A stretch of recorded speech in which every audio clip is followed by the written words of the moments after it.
મધ્યવર્તી સ્થિતિનું માપ. મધ્યવર્તી સ્થિતિનું માપ પ્રકરણ ધોરણ 11 ની અંદર પ્રકરણ 3. તો મધ્યવર્તી સ્થિતિના માપ એટલે શું? પહેલાં તો આપણે એ અર્થને સમજીએ. તો મધ્યવર્તી સ્થિતિ આ જે શબ્દ છે એના આધારે જ આપણને તેનો અર્થનો ખ્યાલ આવે. પહેલી બાબત છે મધ્ય. મધ્ય એટલે કે વચ્ચે. આપણે એમ કહીએ મધ્ય, તો કે મધ્ય એટલે વચ્ચે, અને સ્થિતિ દર્શાવતું માપ. બરાબર, કે વચ્ચેની જે સ્થિતિ છે એવું જે દર્શાવે છે એ માપ આપણે જે મેળવીએ છીએ એને મધ્યવર્તી સ્થિતિનું માપ કહેવામાં આવે છે. દાખલા તરીકે હું તમને એમ કહું કે 1, 2 અને 3 તેમાં મધ્યવર્તી સ્થિતિનું માપ કયું, અથવા તો વચ્ચેનું માપ કયું? તો આપણે ઝડપથી આપણે એનો જવાબ દઈ શકીએ કે 2 એ વચ્ચેનું માપ છે. 1, 2 અને 3 તેમાં વચ્ચેનું માપ કયું થયું? તો કે 2. હું એમ કહું 5, 10 અને 15 તેમાં વચ્ચેનું માપ કયું? તો તમે ઝડપથી કહી શકો કે 10 એ વચ્ચેનું માપ છે. તો અહીં માપ મેળવવું એકદમ સરળ છે. મેં એવા આંકડા આપેલા છે કારણ કે અહીં આંકડા જે છે એની વધારે સંખ્યા નથી. બીજું કે જે માહિતી છે ક્રમમાં હતી. ત્રીજી બાબત કે વચ્ચેના અંતર પણ સરખા હતા. દાખલા તરીકે 5, 10, 15, 5 થી 10 વચ્ચેનું અંતર તો કે 5, 10 થી 15 વચ્ચેનું અંતર તો કે 5, એટલે એક સરખું વચ્ચે અંતર હતું. તેને કારણે આપણે ઝડપથી કહી શકીએ કે 5, 10 અને 15 આ ત્રણ આંકડાની અંદર 10 છે એ વચ્ચેનું માપ છે. દાખલા તરીકે 5 આંકડા આપેલા હોય, 5, 10, 15, 20 અને 25, તો મધ્યવર્તી એટલે કે વચ્ચેનું માપ કયું? તો તમે કહી શકો કે 15 એ વચ્ચેનું માપ છે. 5, 10 પછી 15, 20 અને 25 તેમાં વચ્ચે આવે છે 15. તો મધ્યવર્તી સ્થિતિમાં આપણે જાણતા અજાણતા મધ્યવર્તી સ્થિતિના માપનો ઉપયોગ આપણે કરતા જ હોઈએ છીએ. પણ આપણે તેના અલગ અલગ માપ છે. સરેરાશ, જેને આપણે મધ્યક કહી શકીએ. પછી ક્રમના આધારે મધ્યસ્થ હોય છે, અને એક કરતાં વધુ વખત આવતી સંખ્યા, મોટી સંખ્યાને ધ્યાનમાં રાખીને બહુલક મેળવવામાં આવતો હોય છે. તો આ બધા મધ્યવર્તી સ્થિતિના માપના પ્રકારો છે. તો મધ્યવર્તી સ્થિતિના માપનો બધાને ખ્યાલ આવી ગયો હશે કે જે માપ બધા જ અવલોકનોનું પ્રતિનિધિત્વ કરતું હોય એવું માપ છે, જેને મધ્યવર્તી સ્થિતિનું માપ કહેવામાં આવે છે. તો તેના અર્થને આધારે તેના લક્ષણોને આપણે અલગ કરી શકીએ, અથવા તો તેના લક્ષણોને આધારે તેના અર્થને વધારે સ્પષ્ટ રીતે સમજી પણ શકીએ. તો મધ્યવર્તી સ્થિતિના માપના લક્ષણો વિશે આપણે વાત કરીએ કે મધ્યવર્તી સ્થિતિના માપની અંદર સારું મધ્યવર્તી સ્થિતિનું માપ કેને કહી શકાય? તો એના લક્ષણો, તો પહેલું લક્ષણ છે કે તે સ્પષ્ટ રીતે વ્યાખ્યાયિત અને ચોક્કસ હોવું જોઈએ. બરાબર, તે સ્પષ્ટ રીતે કેવું હોવું જોઈએ? વ્યાખ્યાયિત અને ચોક્કસ હોવું જોઈએ. દાખલા તરીકે તમારે શું મેળવવાનું છે? તો કે મધ્યવર્તી સ્થિતિનું માપ જે છે એ કઈ રીતે મેળવવું? મધ્યક છે તો તેની અંદર તેની કિંમતોને ધ્યાનમાં લેવામાં આવે છે. કિંમતને આધારે મધ્યક મેળવવામાં આવતો હોય છે. દાખલા તરીકે 1, 2 અને 3, તો ત્રણેયનો સરવાળો કરીને 3 વડે ભાંગીએ, જેને આપણે સરેરાશ કહીએ. મધ્યક એટલે એક પ્રકારની સરેરાશ. બરાબર, સરેરાશના તમે આગળ પણ શીખી ગયા છો. સરેરાશનો આપણે બધે ઉપયોગ પણ કરતા હોઈએ છીએ. તો એ સરેરાશ જે છે એ મધ્યક થશે, જેની અંદર કિંમતને ધ્યાનમાં લેવામાં આવતી. દાખલા તરીકે તમે કોઈ ક્રિકેટ મેચ જોતા હોય, તો ક્રિકેટ મેચની અંદર પણ તમે જોતા હોય કે દાખલા તરીકે 300 દડા હોય અને 300 રન થયા હોય, એટલે કે 50 ઓવરના મેચની અંદર 300 રન થયા હોય, તો આપણે એમ કહેતા હોય કે રન રેટ 6ની છે. તો 6ની રન રેટ આપણે ક્યારે કહી શકીએ છીએ? આવું આપણે બધાને ખ્યાલ હોય છે. આવી સામાન્ય આપણે ગણતરી કરતા હોય, પણ આપણને ખ્યાલ નથી કે આ એક પ્રકારનો મધ્યક જ છે. કે દાખલા તરીકે 300 દડા અને 300 રન. તો 300 રનને 300 દડા વડે ભાંગો તો એક દડામાં 1 રન જોઈએ. એક ઓવરમાં 6 દડા હોય છે, એટલે કે 6 દડામાં 1 રન જોતો હોય. તો આ જે છે એ ચોક્કસ બાબત થઈ. તો અહીંયા આપણે કહી શકીએ કે સ્પષ્ટ એ રીતે વ્યાખ્યાયિત છે અને ચોક્કસ હોવું જોઈએ. બીજું, તે સમજવા માટે તેમજ ગણતરી કરવા માટે સરળ હોવું જોઈએ. એનું બીજું સારામાં સારી બાબત કઈ છે, કહી શકાય સારું મધ્યવર્તી સ્થિતિ માટે, કે સમજવામાં તેમજ ગણતરી જે છે એની સરળ હોવી જોઈએ. એકદમ સમજવામાં સરળ છે.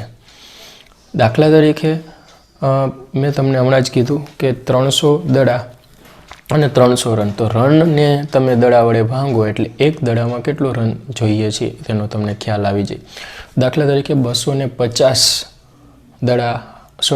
250 રન છે અને તમે એને 300 દડા વડે ભાંગો એટલે તમને તેના આધારે ખબર પડી જાય કે 6 દડામાં સરેરાશ 5 રન જોઈએ, એટલે કે 50 દડા એક્સ્ટ્રા વધે છે. જે 50 ઓવરમાં દરેક ઓવરની અંદર એક દડો છોડી દો તો 50 ઓવરના 50 દડા છોડી દો તો બાકીના કેટલા દડા વધે, તો કે 250 દડા વધે. એટલે કે 6 દડાની અંદર 5 રન હોવા જોઈએ. તો આ રન રેટ થઈ.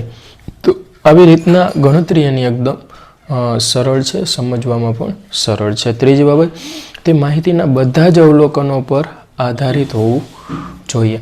અહીં આપણે કોઈ અવલોકનને છોડતા નથી, બધા જ અવલોકનને ધ્યાનમાં રાખીએ છીએ. માહિતીમાં ફેરફાર થાય એટલે મધ્યવર્તી સ્થિતિના માપમાં ફેરફાર થાય. દાખલા તરીકે 300 દડા છે અને 300 રન છે, એ બરાબર છે. તો રન રેટ છે આપણી 6ની, પણ 10 ઓવરની અંદર રન ઓછા થયા. બરાબર, 10 ઓવરની અંદર રન ઓછા થયા. કદાચ ધારો કે 10 ઓવરની અંદર 20 રન થયા. તો 300 રનની જગ્યાએ 10 ઓવરની અંદર 60 રન કરવાના હતા, એની જગ્યાએ 20 રન થયા. તો 40 રન જે વધારાના છે એને કારણે રન વધે છે જ્યારે દડા ઘટે છે. તો અહીં આપણે જે 300 દડા વડે ભાંગતા હતા એની જગ્યાએ હવે રન કરવાના રહેશે 280, જ્યારે ઓવર છે 40. તો 40 ઓવરને 6 ચોક 24, 240 વડે ભાંગો, 280 રન માટે 240 દડા વધ્યા. તો આ જે બાબત છે એના દ્વારા આપણને ખબર પડે કે માહિતી ઉપર આધારિત છે. બધા જ અવલોકનો જે છે માહિતી ઉપર આધારિત છે. આ માપ છે માહિતી ઉપર આધારિત છે. માહિતી ફરે તો મધ્યવર્તી સ્થિતિનું માપ ફરે. મધ્યવર્તી સ્થિતિનું માપ સ્થિર છે, પણ ક્યાં સુધી, તો કે જ્યાં સુધી માહિતી સ્થિર છે. માહિતી ફરે એટલે મધ્યવર્તી સ્થિતિનું માપ ફરે છે. બરાબર. એના પછી ચોથી બાબત છે વિશેષ બેઝિક ક્રિયાઓ માટે તે અનુકૂળ હોવું જોઈએ. વિશેષ બેઝિક ક્રિયા તમારે કોઈ પણ અન્ય બાબતને મેળવવાની થતી હોય ત્યારે પહેલાં મધ્યસ્થ અને બહુલક જેવા માપ મેળવવા જરૂરી બનતા હોય છે. દાખલા તરીકે તમારે કોઈ સંભાવનાના દાખલા ગણવા હોય તો એની અંદર પણ મધ્યકનો ઉપયોગ થાય છે. બરાબર. તમે તમારી અંદર જે તમને ટેસ્ટ લખેલી હોય તો ટેસ્ટની અંદર પણ એક પ્રકારનો મધ્યક હોય છે કે જેની અંદર કુલ ગુણ નીચે લખેલા હોય અને એમાંથી તમે મેળવેલા ગુણ અંશમાં લખેલા હોય. તો એ પણ એક પ્રકારનો તમારા માર્કનો મધ્યક છે કે 10 માર્કની ટેસ્ટ છે અને એમાંથી તમે 5 માર્ક મેળવા છે. તો 5ને અંશમાં લખાય અને 10ને છેદમાં લખાય. તો 5ને તમે જ્યારે 10 વડે ભાંગો તો 0.5 એટલે કે 50% માર્ક તમારા થયા. બરાબર છે. 0.5 એટલે કે અડધો માર્ક તમને મળેલા છે. તો અહીંયા પણ એક મધ્યકનો ઉપયોગ થયો. તો મધ્યક જેવી બાબત જે છે એ બેઝિક ક્રિયાઓ માટે દરેક જગ્યાએ ઉપયોગી બનતું હોય છે. આગળ ધોરણ 12ની અંદર સહસંબંધ આવે છે, નિયત સહસંબંધ. તો સહસંબંધની અંદર પહેલાં મધ્યક મેળવવામાં આવતો હોય છે. એવી રીતના ઘણા બધા આંકડાશાસ્ત્રના અન્ય માપો મેળવવાની અંદર પહેલાં મધ્યકની ગણતરી કરવામાં અને મધ્યકને આધારે તેના વિચલનો વચ્ચેના વર્ગોનો સરવાળો અથવા તો વિચલનો વચ્ચેનો તફાવતને ધ્યાનમાં લઈ અને આગળની ક્રિયાઓ કરવામાં આવતી હોય છે. એના પછી જોઈએ તો તે સ્થિર માપ હોવું જોઈએ, એટલે કે એક જ સમષ્ટિમાંથી સમાન કદના જુદા જુદા નિદર્શો લેવામાં આવે તો દરેક નિદર્શમાંથી મળતી સરેરાશની કિંમત લગભગ સમાન હોવી જોઈએ. જો આ માપ એવું છે કે જે સ્થિર છે, સમષ્ટિનો મધ્યક બરાબર નિદર્શનો મધ્યક થાય એવું ઘણી વખત મેળવવામાં આવતું હોય છે. સમષ્ટિ એટલે શું? તો કે આખું જૂથ, ટૂંકમાં સમજાવું છું તો આખું જૂથ, કોઈ પણ બાબત છે એનું આખું જૂથ છે, એમાં બધું જ છે, પરંતુ બધાની તપાસ કરવી શક્ય ન બનતી ત્યારે એમાંથી અમુક એકમો લઈ અને એની તપાસ કરવામાં આવતી હોય, જેને સમષ્ટિમાંથી લીધેલો નિદર્શ કહેવામાં આવતો હોય છે. દાખલા તરીકે ચોખા છે, તો ચોખાની અંદર તમારે ચોખાને બાફવામાં આવે તો જે કુકરની અંદર ચોખા નાખ્યા એ તમારું સમષ્ટિ થઈ ગયું કે બધા જ ચોખા. પણ ચોખા બફાણા કે નહીં તેના માટે કુકરના બધા જ ચોખાને ચેક કરવા જરૂરી નથી. તેમાંથી માત્ર એક ચમચી એક ચોખાને અલગ કરી અને તે જોવામાં આવે છે કે બફાણા કે નહીં.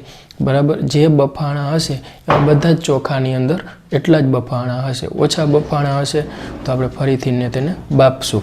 તો આ બાબત છે. દાખલા તરીકે કોઈ બીમાર વ્યક્તિ હોય અને એનું લોહી ચેક કરવામાં આવે કે લોહીની અંદર કેવા પ્રકારના અથવા તો શું તકલીફ છે, તો એના માટે શરીરનું બધું લોહી લેવું જરૂરી નથી. માત્ર ને માત્ર એક ટીપું લોહી જે લેવામાં આવે એની અંદર જે ગુણ મળે એ આખા શરીરમાં રહેલા સમગ્ર લોહીની અંદર તે જ ગુણ હોય.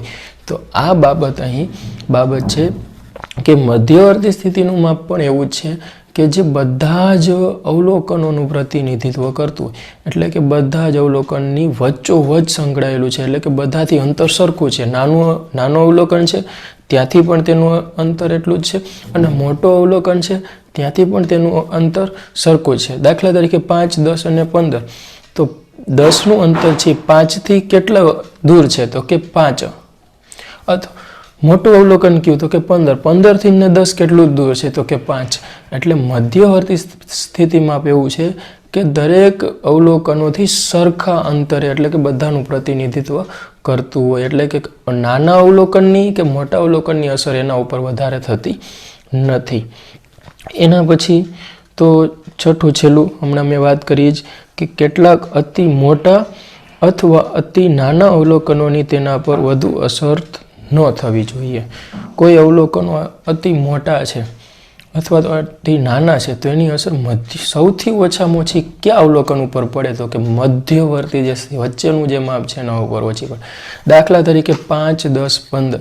તો 15 ઉપર 5ની અસર વધારે પડે છે. શું કામે? કારણ કે 15 જે છે તેનાથી 5 ઘણું બધું દૂર છે, પણ 10 ઉપર 5ની અસર ઓછી પડે. શું કામે? કારણ કે 10 એની નજીક છે.